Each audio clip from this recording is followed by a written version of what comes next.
Hey guys, it's Peanut and Ice Cream Bar, and I am here once again with another wig making video. This time around I'm going to be making a pretty straightforward wig, a little bit shorter in style, and I'm going to be making this one to resemble more of a fur wig instead of more of a synthetic looking wig. I feel like in the past the wigs that I've made with alpaca hair have been very in the style of a synthetic wig, so this one is going to be more in the style of a fur wig, and you can just see a little bit of difference. The main difference being that I did not flat iron this hair after cleaning it. So this is the way the alpaca hair just dried, and I decided, you know what, it looks nice and natural. I'm going to go ahead and just stick it on there.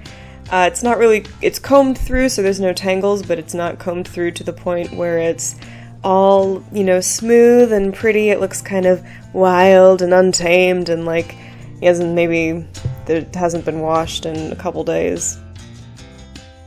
And you can see, as always, I'm just kind of taking little clumps of hair and gluing them on little bits at a time, just painting on the glue, trying to create the most natural looking scalp as possible.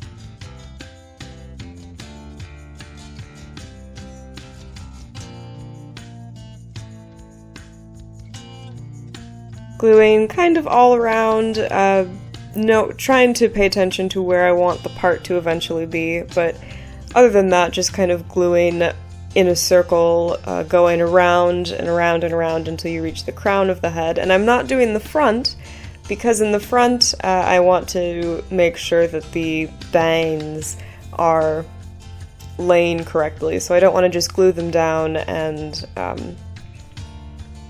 style them afterward. I want to glue them down sort of in the style where I want the part to be. And of course, depending on how you decide to make these wigs, you can style them differently later on once you're done. You can put on all the hair and then style it afterward like a fur wig would be.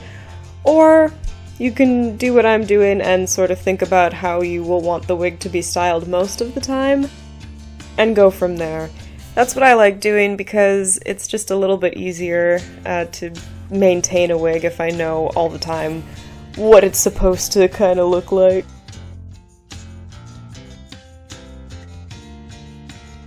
None of this hair is dyed, by the way. There will be 2 little strips of dyed hair at the end, but other than that, this hair is all natural colors from the alpaca. This is, I believe, a white color.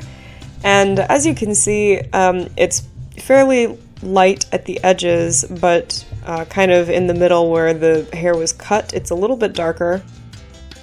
That's actually not because of the alpaca, that's because of the way that I cleaned the hair. When I was cleaning it, I decided to, this might be gross for some of you, I apologize, I decided to leave in a little bit of like natural, dirty kind of greasiness from the animal hair. Obviously, it's cleaned with soap and all of that, and it's nice and clean and it's safe to touch and everything like that, but I just decided to leave in that little bit of texture so it would look more natural as a wig, so the roots had a bit more of color than the edges did. So as you can see, it looks a lot like a fur wig, at least to me. It doesn't look super thin and as natural looking as I think you can make alpaca hair look, but it looks nice, and it looks nice and full, which is, one of the huge pluses of fur wigs, I think. And here we are, I'm just adding little strips of dyed hair. Now because I dyed this hair, I had to flat iron it, so it's gonna look a little bit strange until it can get dirtied up again.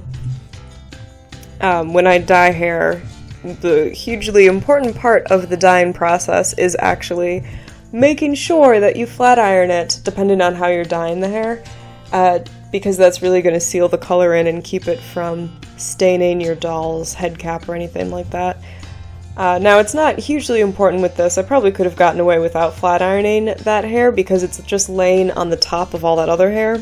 But, it's close to his ear and just don't want to get them all mushed up. So I'm just styling it, just kind of going through it, playing with it. It looks so big and full and nice and pretty. So that is that wig. I hope you guys enjoyed watching this, and I hope that it was helpful to anyone who's looking to make basically a fur wig in a much longer and more complicated way than actually making a fur wig out of faux fur. So, alright guys, thanks for watching, have a good weekend, bye!